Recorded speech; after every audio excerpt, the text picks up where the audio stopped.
은혜와 지식, 오늘 본문 끝 부분에 베드로가 그렇게 안부로 맺습니다. 오직 우리 주 곧 구주 예수 그리스도와 그리스도의 은혜와 그를 아는 지식에서 자라가라. 그래서 영광이 이제부터 영원까지 그에게 오직 하나님께만 영광이 있을지어다. 그래요. 그래서 은혜와 지식, 화자로 썼군요. 은혜와 지식. 그러니까 주님의 은혜 and 그리고 주님을 아는 지식, 이 두 가지 안에서 날마다 성장, 성숙, 자라가라.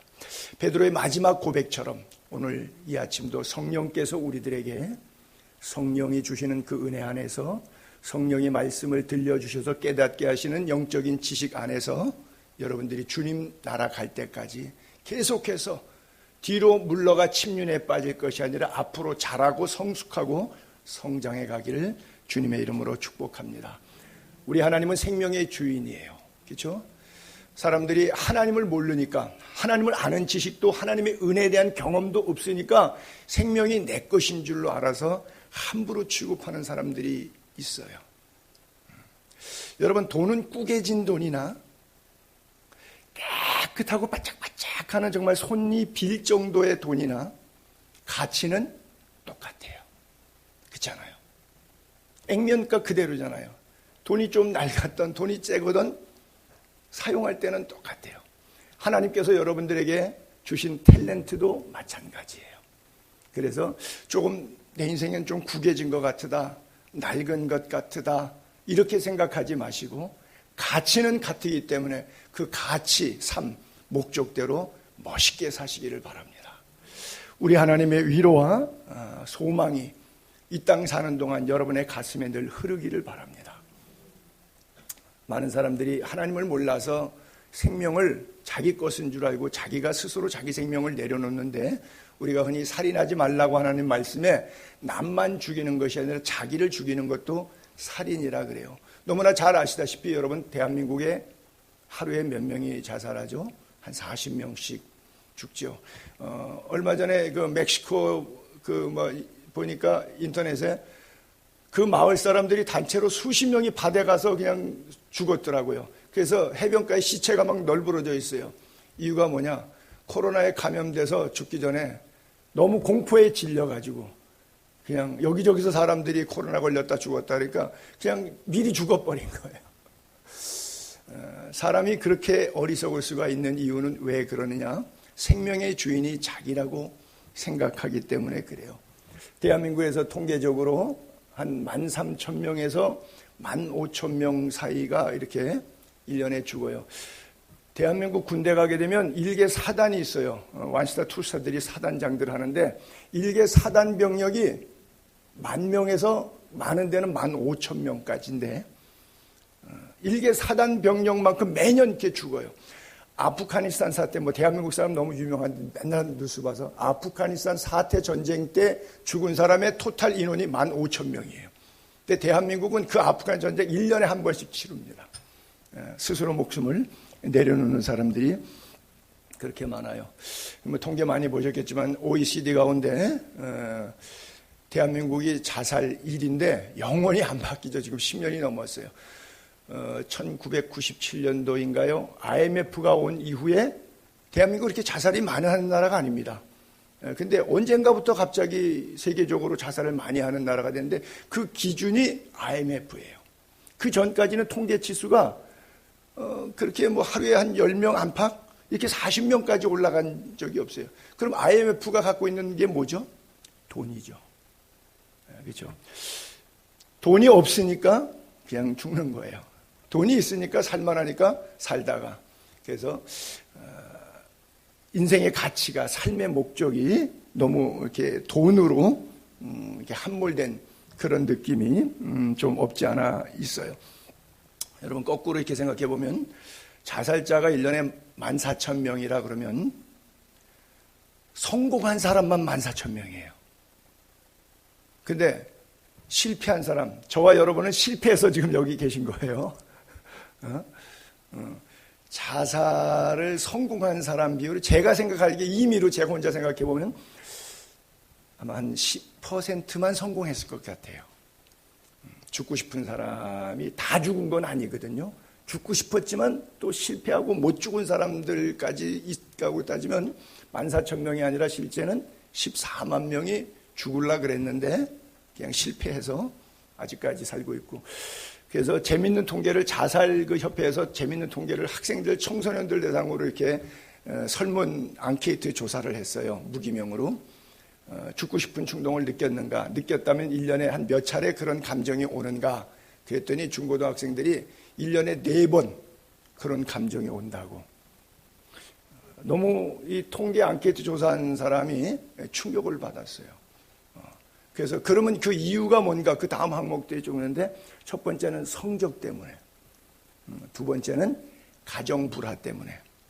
엄마 아빠가 너무 싸우고 가정이 막 그냥 냄비 접시 막 날아다니고 폭력이 난무하고 폭언이 난무하니까 도저히 이 가정에 살고 싶지 않아요. 뭐 가출하는 경우는 100% 그런 경우죠. 가정이 울타리가 되어주면 가출할 일은 없죠. 가출하는 건 다 100% 가정 불화 때문에, 뭐 경제적인 이유도 있겠지만 그렇죠. 그래서 이것을 뭐 이렇게 우리가 뭐 병을 하 이름을 붙이는데 우울도 병이라 그러는데 자살병 환자가 이렇게 말하면 좀 뭐한데 코로나 환자보다 더 많아요.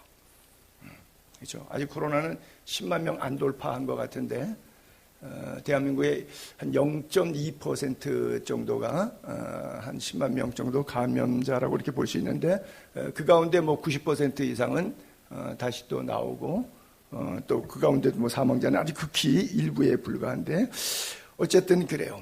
그래서 우리가 분노를 표현하는 방법에 있어서, 그러니까 분노가 안으로 표현되면 자살이다.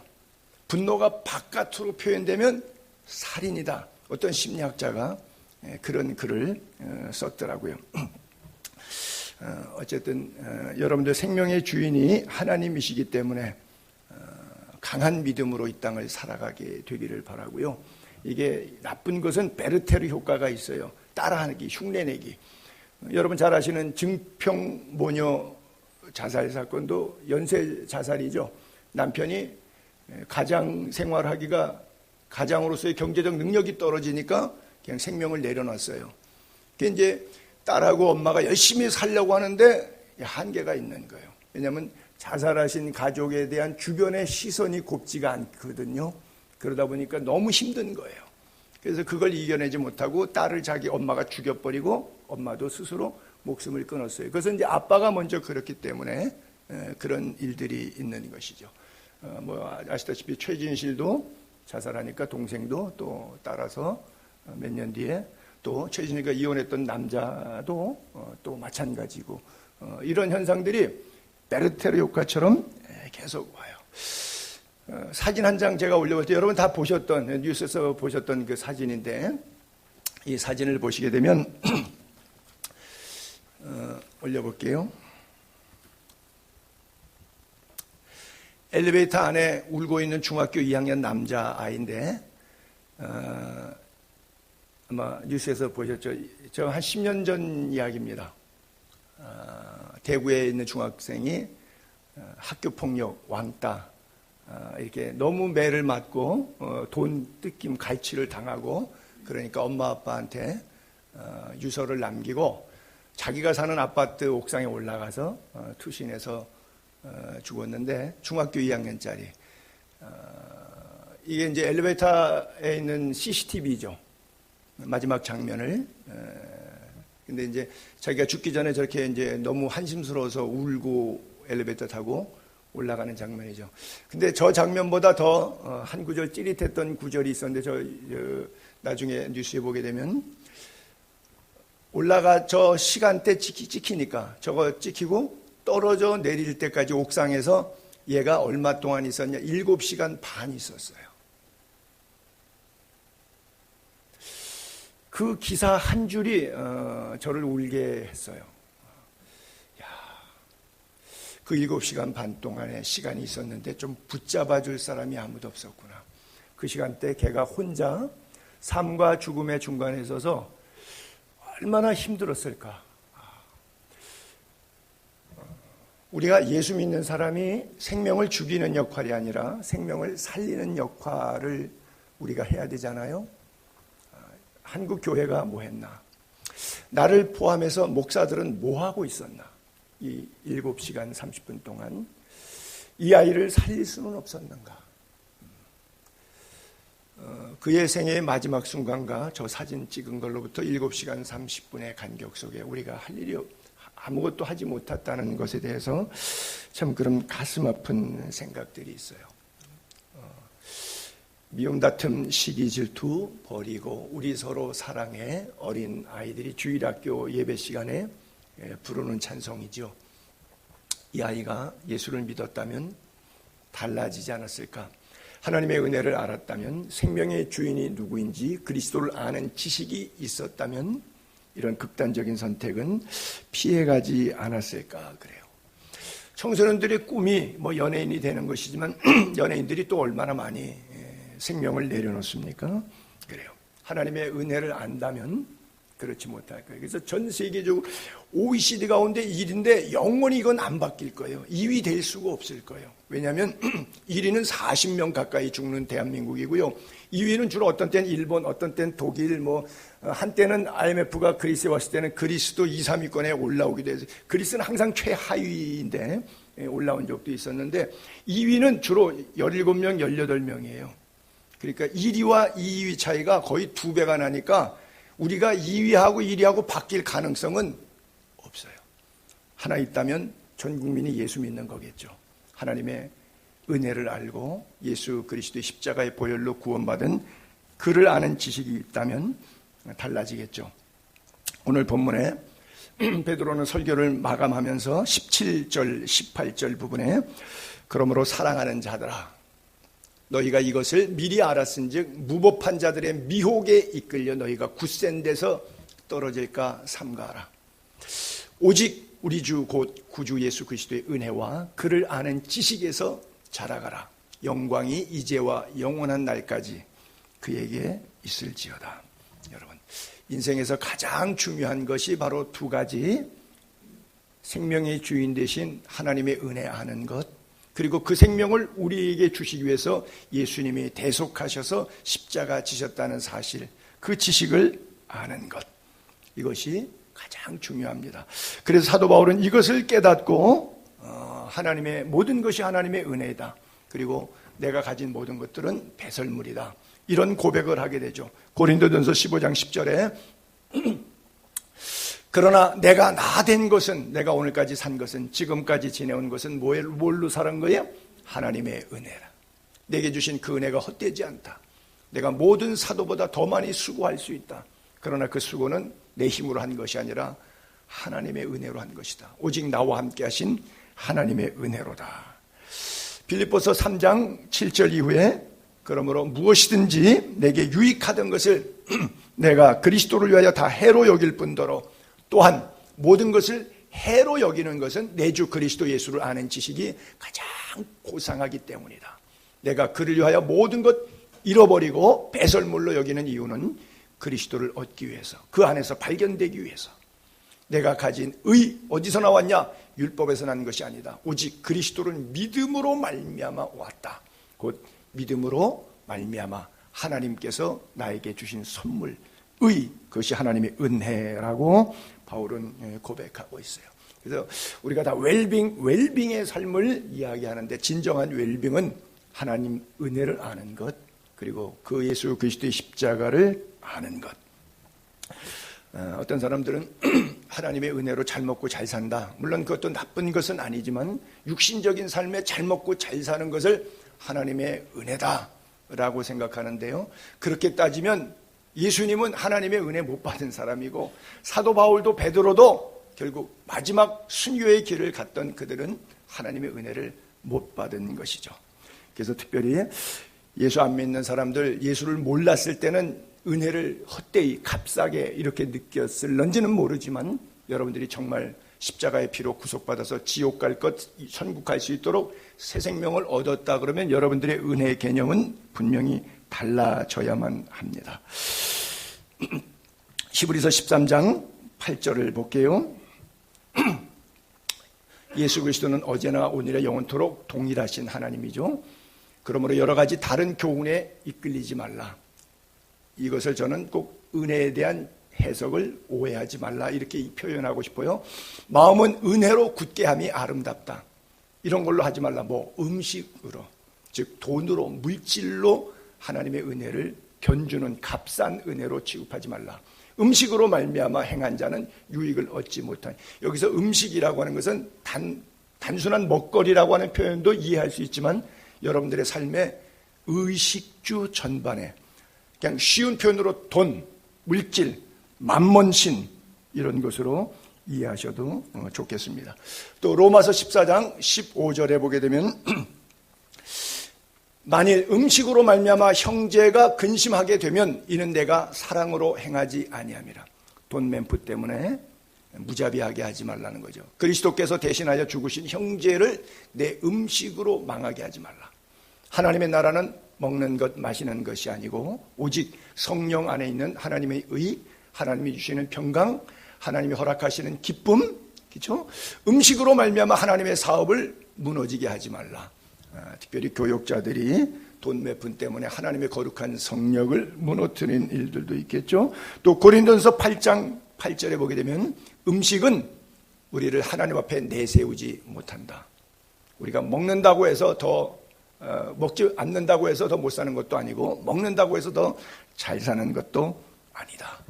그래서 음식이라고 하는 단어를 사용하고 있지만 성경은 그것을 총체적으로 의식주, 물질 그런 의미에 있어서 보이는 것으로 보이지 않는 것을 대신할 수는 없다. 이 땅에 70년, 80년, 100년의 삶으로 보인다고 하는 보이는 삶 때문에 영원히 이터널 라이프, 영생의 하나님 나라의 천국 삶을 놓쳐서는 안 된다.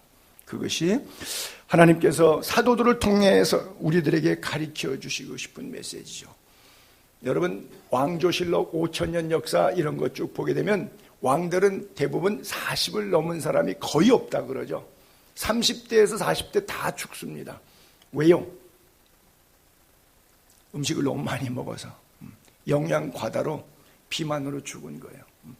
뭐 엉뚱한 예지만 우리 어머님 식사하시는 거 보면 90까지 사셨는데도 무병으로 90까지 사시는데 그냥 밥 물 말아 드시고요. 그리고 제일 좋아하시는 거는 그냥 간장게장에 간장 그 양념된 거 그거 한 숟갈 물 말아 드신 밥에다가 그거 하나 찍어 드시면 그렇게 달고 좋아하세요. 다른 거 반찬 해놔도 그게 더 맛있다 그러시더라고요. 우리의 정상적인 생각 속에 어느 정도 고기를 먹어줘야 단백질로 에너지와 수명을 연장시킬 수 있다고 하는 과학적인 의학적인 데이터를 갖고 있는 제 상식에는 안 맞는데 모르겠어요. 제가 우리 어머님보다 더 잘 먹고 90까지 살 수 있을까? 그렇게 무병하고 저는 퀘션 마크예요. 그렇게 사시고 90을 사셨으면 저는 120은 그냥 가야 돼요. 제가 먹는 걸로 따지면. 근데 자신이 없어요. 결국 먹지 않는다고 더 못 사는 것도 아니고 먹는다고 더 잘 사는 것도 아니더라는 얘기죠. 그래서 돈, 물질, 만몬 때문에 하나님의 거룩한 성령, 하나님의 은혜, 그리스도를 아는 지식 이것을 멀리하지 말라고 하는 거예요. 그렇다면 은혜를 아는 자는 어떻게 살아가야 하는가? 로마서 15장 1절과 고린도전서 8장 9절에 믿음이 강한 은혜를 아는 사람, 믿음이 강한 사람은 어떻게 하냐? 믿음이 약한 자를 붙잡아 주는 거예요. 약한 자를 대신 담당해 주는 거예요. 그리고 자기를 기쁘게 하지 않고 믿음이 약한 자의 삶을 기쁘도록 돕는 거예요. 그런즉 너희의 자유가 내 돈, 내 건강, 내 물질, 너희 자유가 너희를 위해서 쓰는 것이 아니라 믿음이 약한 자들에게 걸려 넘어지지 않도록 조심하라. 그들을 위해서 사용하라고 하는 거예요.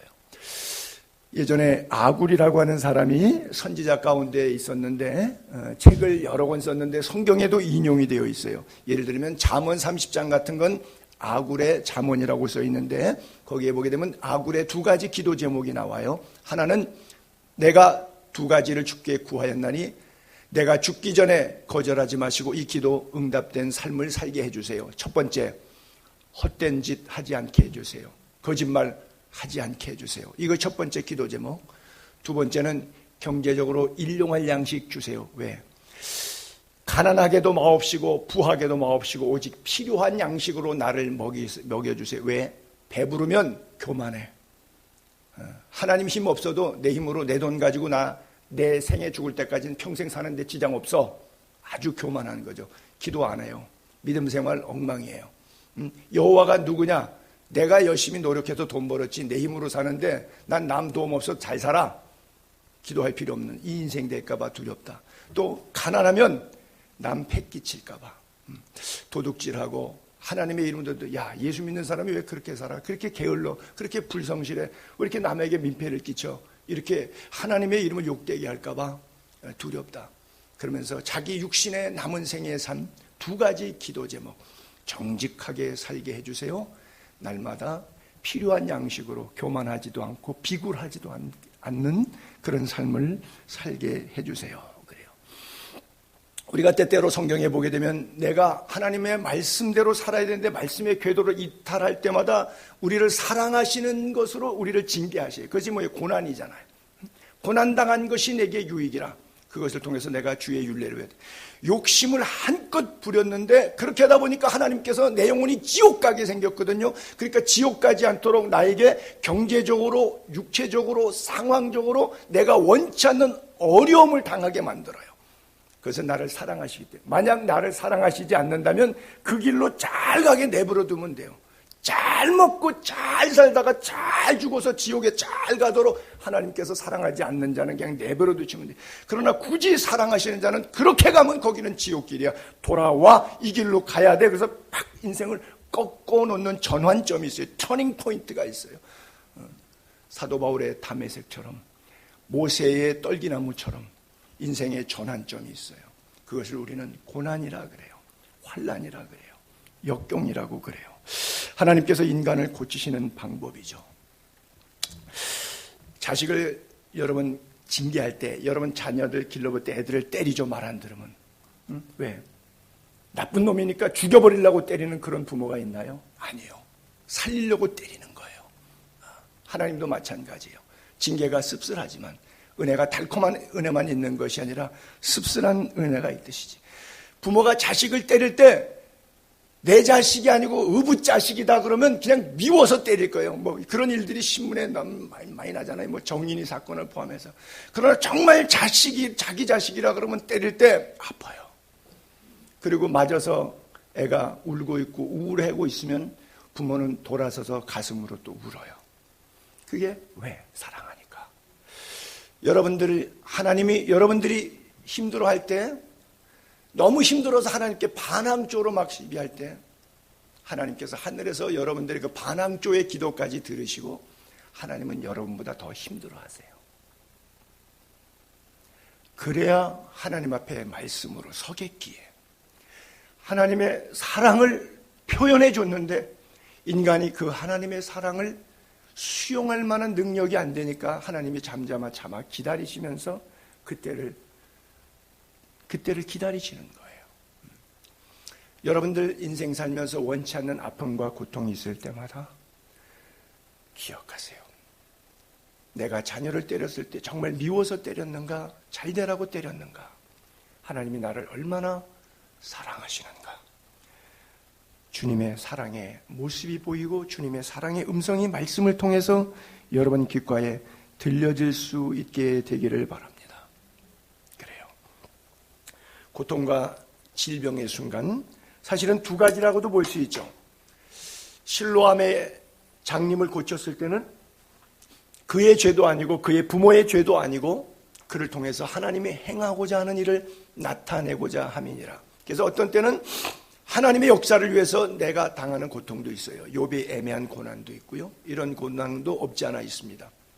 그러나 또는 4명의 친구가 평상 예수님 계신 집 지붕 뜯어내고 내렸을 때 예수님께서 그런 말씀하셨잖아요.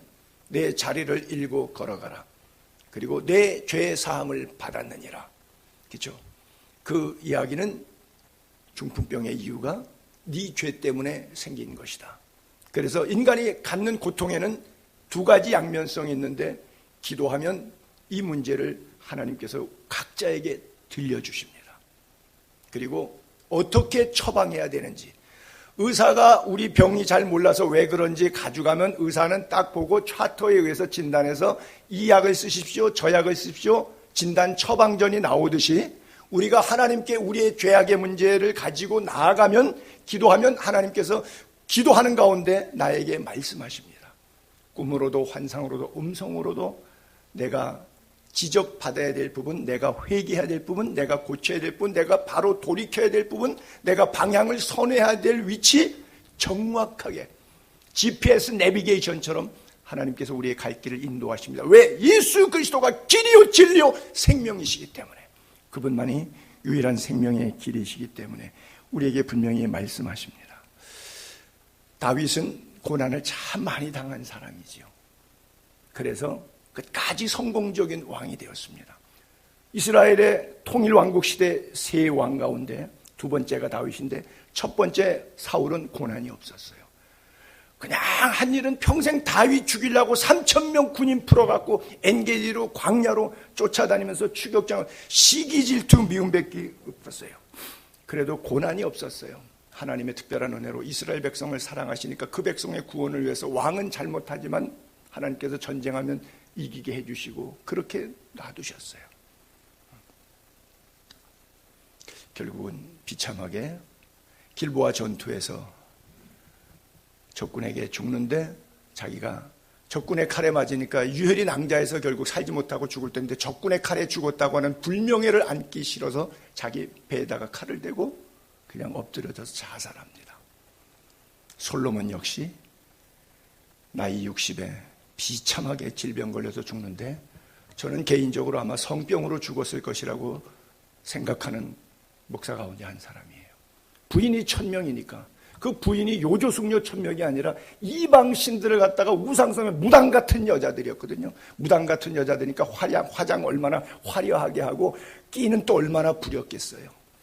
그러니까 오죽하면 솔로몬이 자기가 예루살렘 성전을 지었는데 성전 안뜰에도 그 첩이 데려다가 갖고 온 우상의 신당을 만들어 놨다니까요. 그리고 남창집이 있어 동성애하는 집을 만들어 놨다니까요. 예루살렘 성전 안뜰에다가.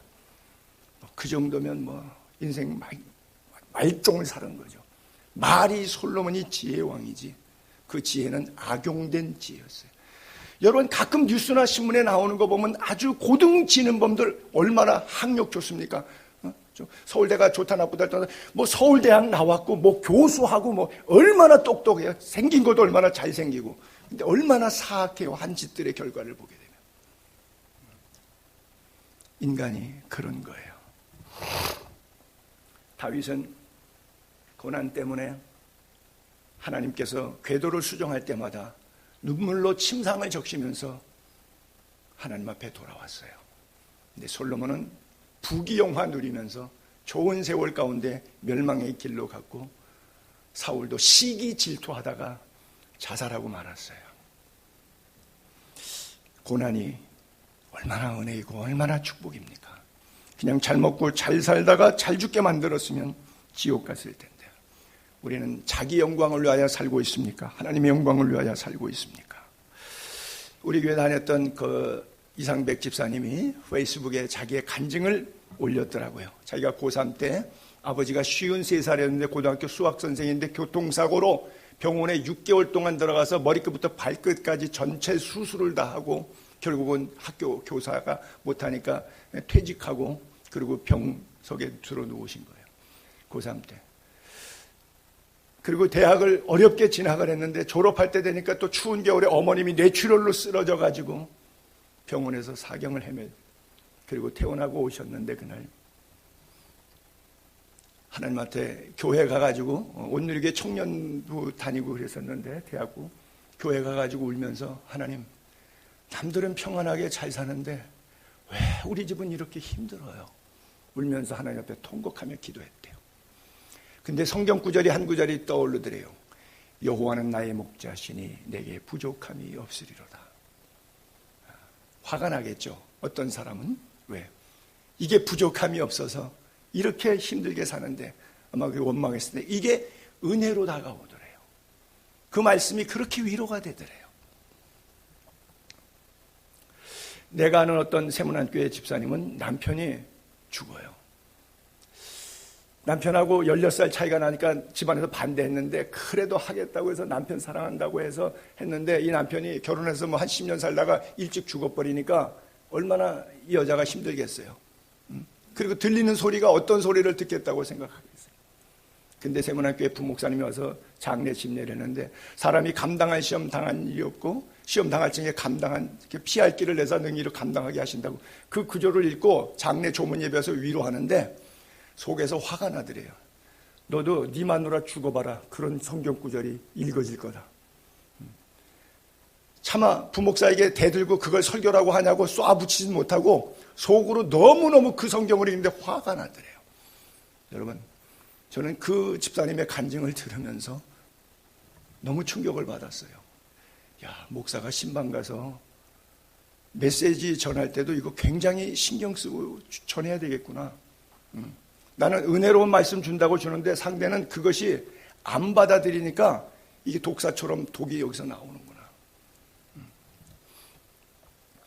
결국 이상백 집사님이 하나님이 위로해 주시는 위로를 받고 집에 돌아왔는데 목사님이 신방을 왔더래요. 어머님 위해서 기도해 드리려고. 근데 성경을 읽는데 바로 시편 23편 그 구절을 읽으시되 여호와는 나의 목자시니 내게 부족함이 없으리로다. 그래서 하나님이 조금 전에 내가 교회 들러서 오면서 그 말씀으로 위로받았는데 어떻게 저녁에 목사님이 신방 오셨는데 그 구절을 말씀을 이것은 2번 확신하게 하시면 하나님께서 내게 위로하신다는 사인을 주시는구나. 그리고 그 다음에 자기가 기도한 제목이 그 코이카에 가게 자기 선교사가 되고 싶었는데 코이카는 선교사잖아요. 그것도 남에게 후원 안 받고 나라에서 돈 주는 것 같고 나라 돈 뭐 수천억 원을 해외에 가서 마음대로 쓸 수 있는 허간한 그냥 사회봉사, 국제봉사자잖아요. 기도했는데 덜커덕 시험에 합격한 거예요. 그래서 이런 가정의 부모님을 통한 고난이 있지만 또 한 세대는 가고 또 한 세대는 오는 가운데 내 생애를 향해서 하나님께서 열어주시는 은혜가 있구나. 참 감사하다. 그래서 코이카에 취직하고 입사한 그 다음 날부터 대학 졸업하고 나서 그때까지는 부모님 용돈으로 살았는데 그날 첫 달부터는 지금까지 자기가 부모님 용돈 드리는 자가 되었다. 그 글을 썼더라고요. 이게 참 멋있죠. 어려서는 생각하는 것이 어린아이였고 말하는 것이 어린아이 같고 깨닫는 것이 어린아이와 같다가 용돈 받다가 장성한 사람이 되어서는 어린아이의 일을 버려놓으라. 이제는 부모님을 용돈 드릴 수 있는 단계로 변화되는 거죠. 여러분, 성숙은 이런 겁니다. 초신자 때 집사님 되셔서 권사님 장로님 되셔서 맨날 초신자 때만 못한 그런 삶을 산다 그러면 하나님과 이웃 앞에 하나님의 사랑을 나누지 못한다면 이 얼마나 부끄러운 일이에요. 아직도 생각하는 것 말하는 것 깨닫는 것이 어린아이와 같아서 되겠습니까? 그래요. 하나님의 은혜가 여러분들의 가슴을 덮게 되기를 바랍니다. 왜? 그리스도를 아는 지식에서 자라갈 때 가능한 일이에요. 그래서 성도는 끊임없이 배워야 돼요. 교회를 10년, 20년 다녔다고 하는데도 예수 그리스도에 대해서 아는 것이 없는 교인들을 볼 때 참 목사의 가슴은 먹먹합니다.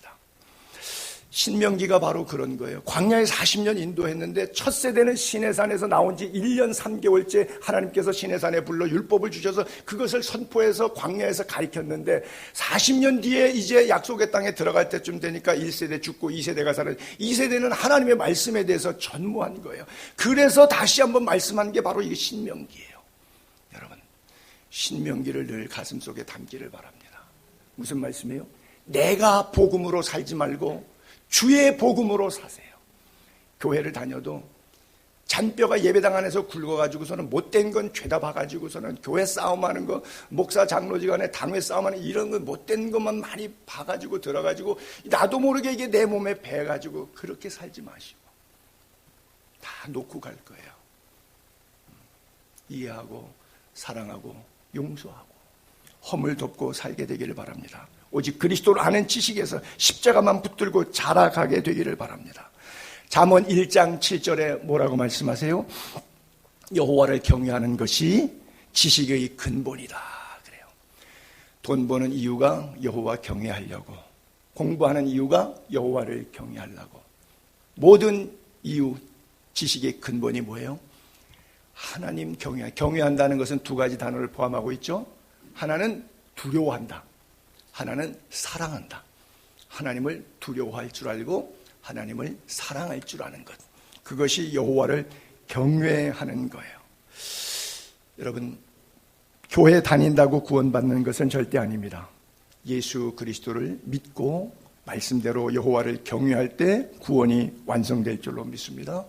성경에 보게 되면 신명기 17장 18절 19절에 이렇게 기록되어 있죠. 이 율법서를 등사본 있죠. 사본의 사본들이 계속 있죠. 레위 사람 제사장 앞에서 책에 기록하여 아마 여러분 가운데 성경 또 필사본 하는 분들도 있을 거예요. 뭐 읽는 분들도 있을 거고 이걸 기록하라는 거죠. 평생 자기 옆에 두고 읽어 그의 하나님 여호와 경외하기를 배우며 이 율법의 모든 말과 그 규례를 지켜 행할 것이라 그래요. 여러분 평생 자기 옆에 두고 그리고 읽으면서 배우는 거예요. 어떻게 하나님을 경외해야 되는지. 저는 한국교회 다른 측면을 생각하는 의도 가운데 하나가 1월 첫째 주 1월 달만 되면 신년 재직 세미나라 그래서 꼭 재직 세미나를 담임 목사님들이 해요. 교회 출석, 헌금, 교역자 대하는 거, 신앙생활하는 거 어떻게 해야 된다는 것을 가르쳐요.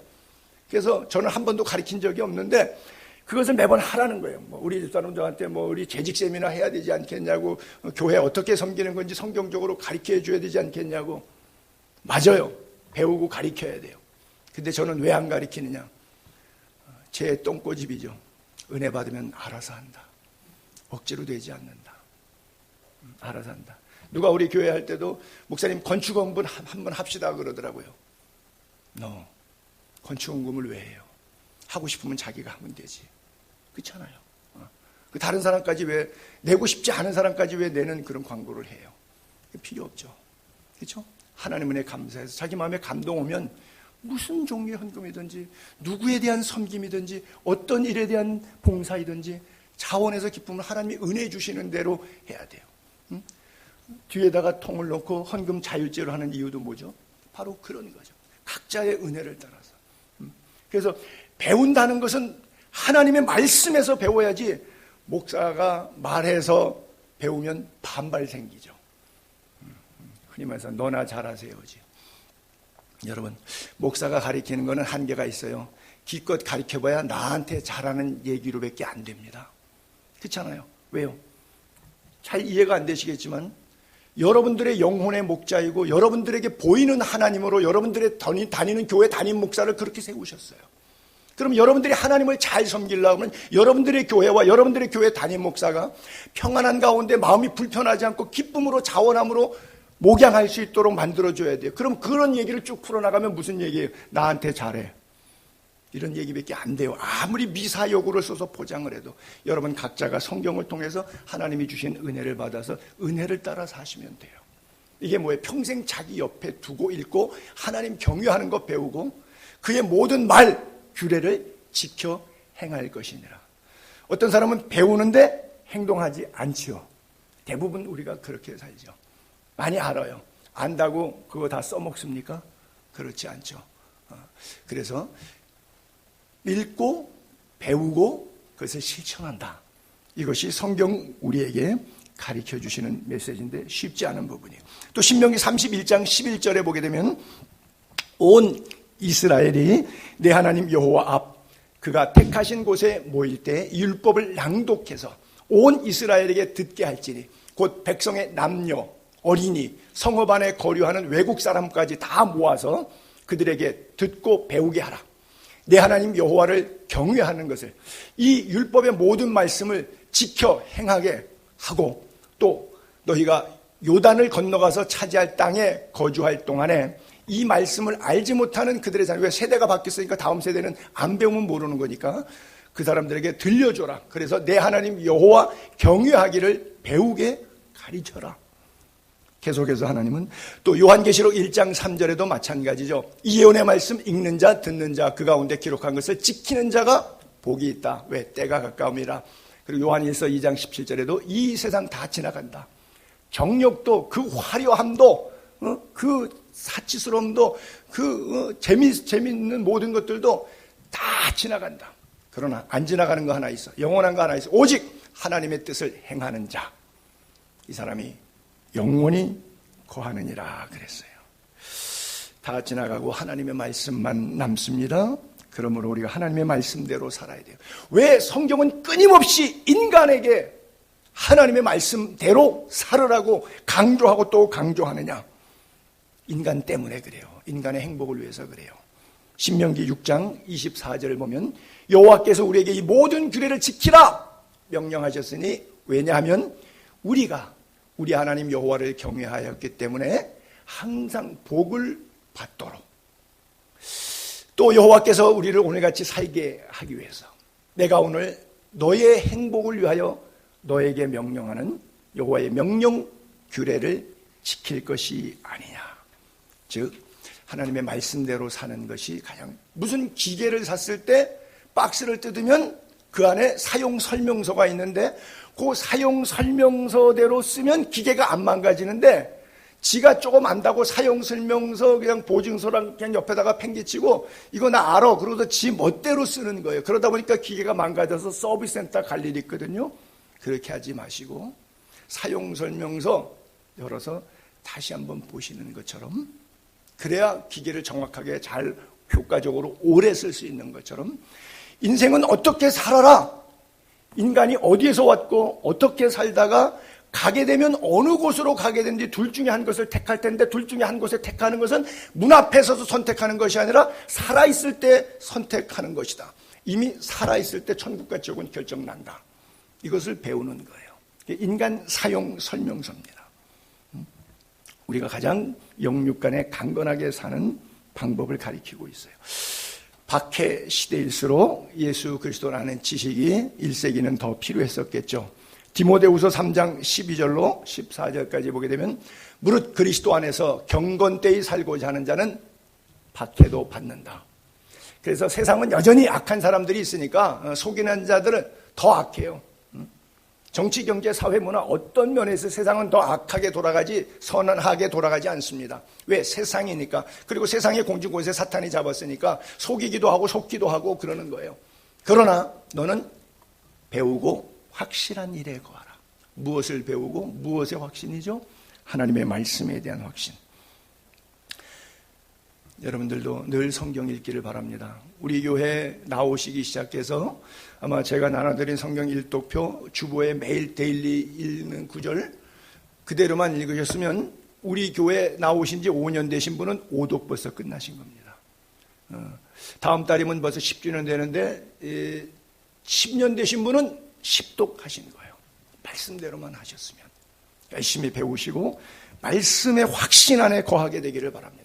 사사시대가 뭐가 문제? 여러분 사사기 2장 10절하고 마지막 장인 21장 25절에 보게 되면 사사시대의 문제는 이런 거예요.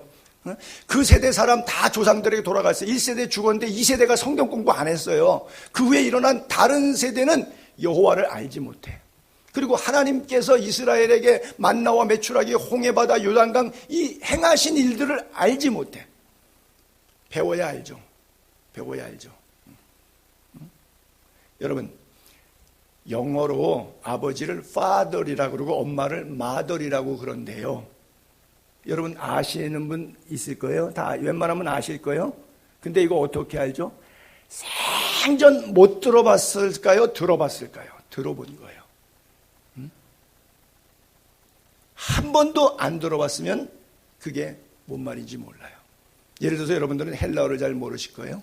제가 여기다가 헬라어를 하나 이렇게 써놓고 이거 읽고 무슨 뜻인지 아세요? 그러면 너무 쉬운 말인데 아무도 모를 거예요. 그냥 예를 들었으니까 이렇게 제가 여기다 깔로스라고 이렇게 써놨어요. 헬라어로. 이게 무슨 뜻이죠?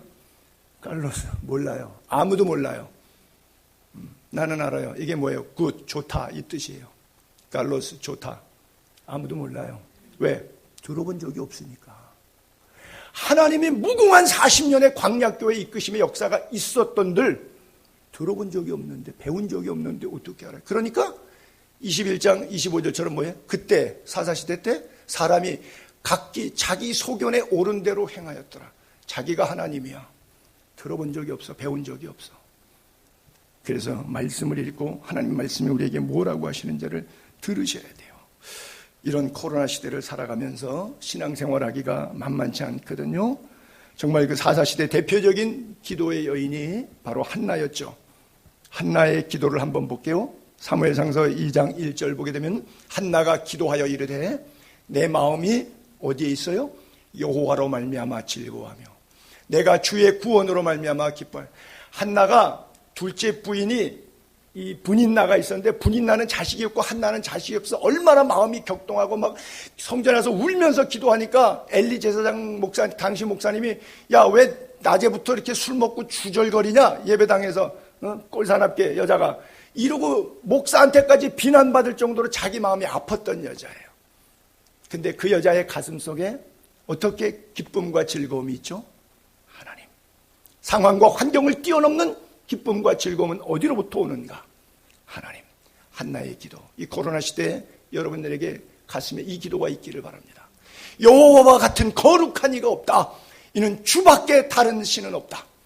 우리 하나님 같은 반석도 없다. 그 여호와는 어떤 하나님이에요? 지식의 하나님. 할렐루야. 그래서 뭘 달아보신다고요? 행동을 달아보신다. 그리스 수도원만 가면 천국과 지옥, 천지창조 같은 비자틴 성화들이 잔뜩 있는데 거기 가게 되면 공통적으로 있는 게 있는데 한쪽으로는 천국으로 가고 한쪽으로는 지옥으로 가는데 뭐 큰 고래 같은 게 입을 벌리면서 밑으로 쏙 받아들이고 그 속에서 불에서 고생하고 막 이런 그림들이 있어요. 근데 그 갈래길에서 위에서 성부, 성자, 성령 하나님이 백보자 심판대 심판하는데 대부분 그림에 이런 그림도 그려져 있어요. 저울이 있어요. 그래서 그 사람 올라온 다음에 그 사람 살았을 때 삶을 이렇게 저울로 달아가지고 말씀에 비춰서 이게 저울의 경중을 따져서 한쪽은 천당, 한쪽은 지옥 그런 그림이 있어요. 그 그림을 그린 사람이 1600년 전 비잔틴 시대 때 화가가 그리기 시작한 거거든요. 1600년 전 예수쟁이가 그리기 시작했는데 아마 이런 구절 때문에 그렇게 지은 것 같아요. 여호와는 지식의 하나님인데 행동을 달아보신다. 크리스찬 라이프, 삶을 달아보고, 그렇죠?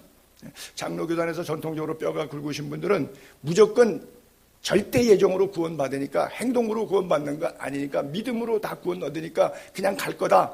이렇게 해서 이런 구절이 소화가 잘 안 될 수 있을런지는 모르겠는데 어쨌든 우리 하나님은 지식의 하나님으로 행동을 달아보신다 그랬어요. 정말로 이 시대에 하나님 우리가 어떤 행동으로 섬기고 있는가? 그러나 성직자들이 대부분 자기 밥그릇에만 관심이 있지 별로 성도들의 영혼에는 관심이 없죠. 당시 요 한나가 기도할 때 엘리 제사장의 아들들이 제사를 맡고 있었는데 그 아들들의 모습을 이렇게 기록하고 있죠. 사무엘상서 2장 12절에 엘리의 아들들은 행실이 나빠 여호와를 알지 못하고 아니 목사가 성경을 모르면 뭘 아는 거예요. 근데 당시 제사장이 여호와를 알지 못해요.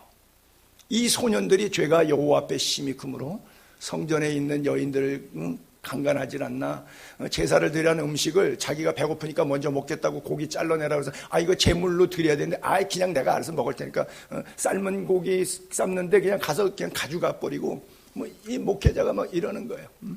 여호와의 제사를 멸시함이었더라 그래요. 그래서 자라가려는 거예요. 하나님의 은혜 그리스도를 아는 지식 안에서 여러분들이 계속해서 성장할 수 있게 되기를 바랍니다. 에베소서 4장 13절부터 15절까지 보게 되면 우리가 다 하나님의 아들 믿는 것과 아는 일에 하나가 되어 온전한 사람을 이루어 그리스도의 장성한 분량에 충만한 데까지 이르리니 할렐루야.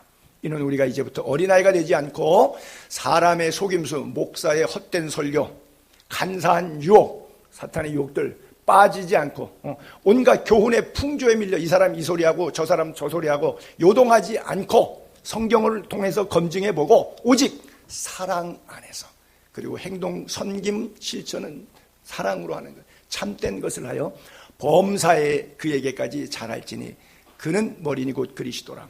그리스도에게까지 영, 혼, 육, 범사가 예수 그리스도에게까지 자라가자 그랬어요. 그래요. 여러분 예수 안에서 자라가게 되기를 바랍니다. 북한에는요 교회도 없어요. 목사도 없어요. 한 2,300만이 넘는 북한 인구 가운데 1907년은 복음이 들어왔을 때 대한민국 그때는 뭐 나눠지기 전이니까 일제시대가 1910년이잖아요. 그러니까 일제시대도 시작되기 3년 전이니까 1907년 복음이 막 1800년대에 개화돼 와서 제일 대한민국 삼천리 반도 금수강산에 복음화가 됐던 동네가 평양이에요. 오죽하면 별명이 제2의 예루살렘이라고 했겠어요. 근데 지금은 70년 이상 분단되면서 기독교 말살 정책에 들어갔잖아요. 왜요? 기독교는 제일 정치하는데 악의 축입니다. 말을 제일 안 들어요. 정치인들 입장에서 보면. 기독교만 없애면 나머지 군중은 좀 속된 표현으로 요즘에 정치관들이 그런 단어를 말쓰는데 개돼지처럼 그냥 마음대로 휩쓸리게 서는데 기독교인들은 인격이 있어요. 지성이 있어요. 하나님의 두려움이 있어요. 사람과 환경은 두려워하지 않는데 하나님의 말씀은 되게 두려워서 말씀 고집 그대로만 사는 고집쟁이들이네. 그러니까 정치하긴 아주 힘든 게 기독교인들이에요.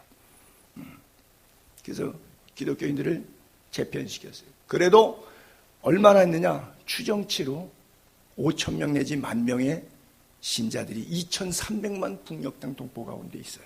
70년째 3세대 4세대까지 그때 믿음을 가졌던 사람들이 지하교회처럼 가정교회처럼 전수해서 예수 믿는 사람들이 있어요. 그러면 그 사람들은 교회도 안 나가요. 요즘처럼 흔히 말해서 비대면 대체 예배, 영상 예배 드리듯이, 물론 영상으로 드리는 것도 아니지만 교회도 없어요. 성경도 없어요. 물론 옛날 성경 구역 성경이죠. 개정판 나오기 전 그것 가지고 집에서 가르친 거예요. 여러분, 교회가 이렇게 많은데도 여러분들의 믿음의 부모가 자녀들에게 신앙생활 제대로 가르쳐요? 언감생심. 제가 보니까 가르치는 분 거의 없는 것 같아요. 이렇게 자기가 다 교회 다니고 예수 믿으면서도 자기 자녀들에게 믿음 안 가르쳐요. 근데 교회도 없고 성경책도 없고 목사에게 찾아가서 신방 교육도 할 수 없는데 3세대 70년이 되도록 지금도 신앙을 전수하고 있어요. 교회가 구원을 주는 것이 아니에요. 목사가 구원을 주는 것이 아니에요. 하나님의 말씀이 구원을 주는 거예요.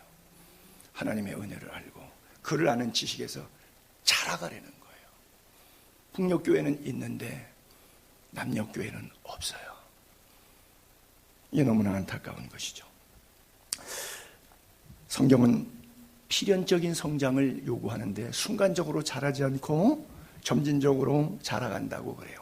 요셉이 마치 13년 동안 종살이 옥살이 고난하고 13년 이후에 하나님께서 총리로 세우는 것처럼 다윗이 17세에 골리앗을 죽이고도 승승장구하지 않고 12년 13년 동안 광야에 가서 사울왕이 죽일까 봐 도망다니면서 비루한 인생을 살았던 것처럼 모세가 40년 광야에서 살았던 것처럼 하나님께서 쓰시기 전에 그를 빚어가십니다. 쇳불은 단김에 빼라 그래서 우리는 초전박살문화이기 때문에 너무 성급함이 있지만 하나님의 때가 찬 예정 경륜 섭륜 여러분 삶 속에 이루어가게 되기를 바라고요. 점검하세요. 나의 영적 나이는 지금 몇 살인가? 내 신앙의 모습 주님이 보실 때 어떻게 살고 있다고 말씀하실까?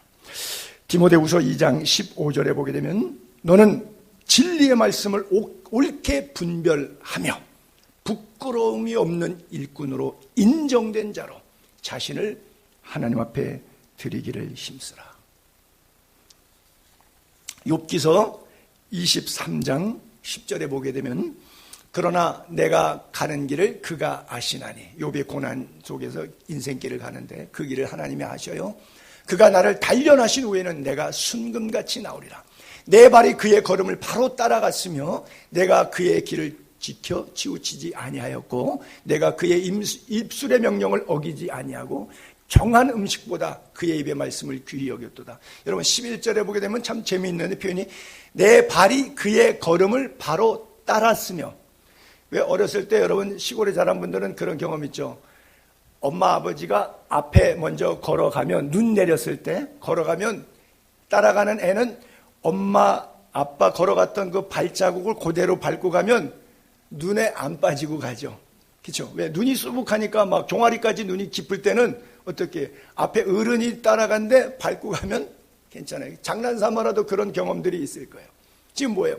하나님의 말씀처럼 내 발걸음이 주님이 앞서 걸어가신 그 발걸음을 따라 예수 따라가며 복음 순종하며 산다는 거예요.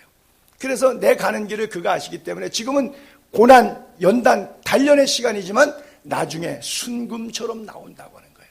12절에도 너무 정한 음식, 하나님의 말씀이 정한 음식보다 하루 3끼 3때 밥 먹는다는 거예요.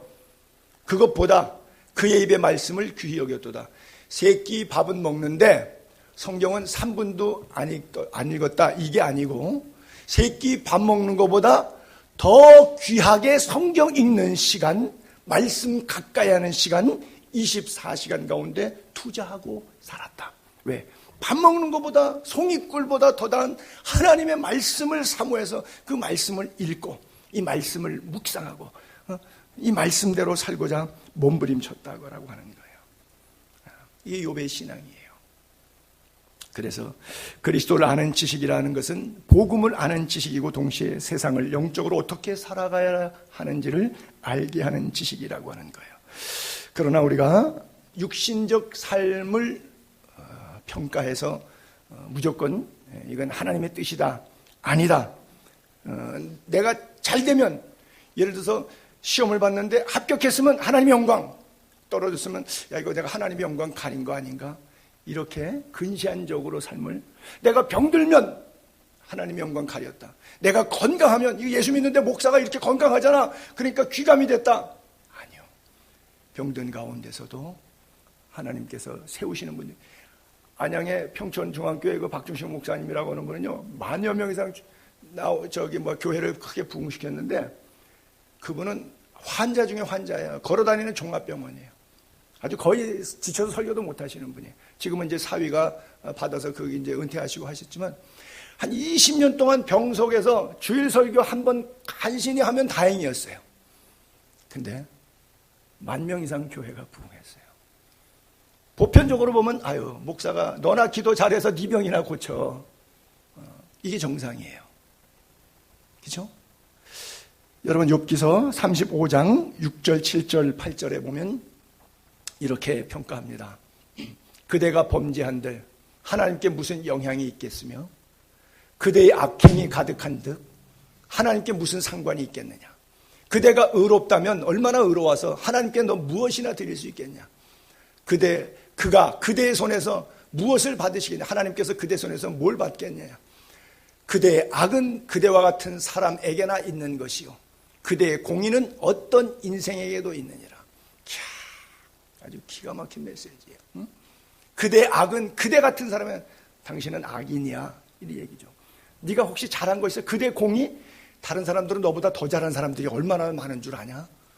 그대의 공의는 어떤 인생에게도 다 있는 거야. 나는 내가 잘난 줄 알았는데 그것이 아니라고 우리를 겸손케 하시는 하나님의 말씀, 욥의 고백이에요. 전적인 하나님의 은혜, 전적인 하나님의 도우심 믿게 되기를 바랍니다. 왜요? 지금까지 지내온 것 하나님의 크신 은혜예요. 그래서 우리의 옛사람은 향락의 유혹에 반응이 돼요. 그러나 예수 믿고 새 사람이 되면 그런 데는 반응이 안 되는데 복음에는 반응이 돼요. 하나님의 생명에 반응되기를 바랍니다. 마지막으로 하박국 3장 17절에 고백을 한번 보겠어요. 우리 같이 한 목소리로 읽도록 하죠. 시작. 비록 무화과나무가 무성하지 못하며 포도나무에 열매가 없으며 감람나무에 소출이 없으며 밭에 먹을 것이 없으며 우리의 양이 없으며 외양간에 소가 없을지라도 나는 여호와로 말미암아 즐거워하며 나의 구원의 하나님으로 말미암아 기뻐하리로다. 기도하겠습니다.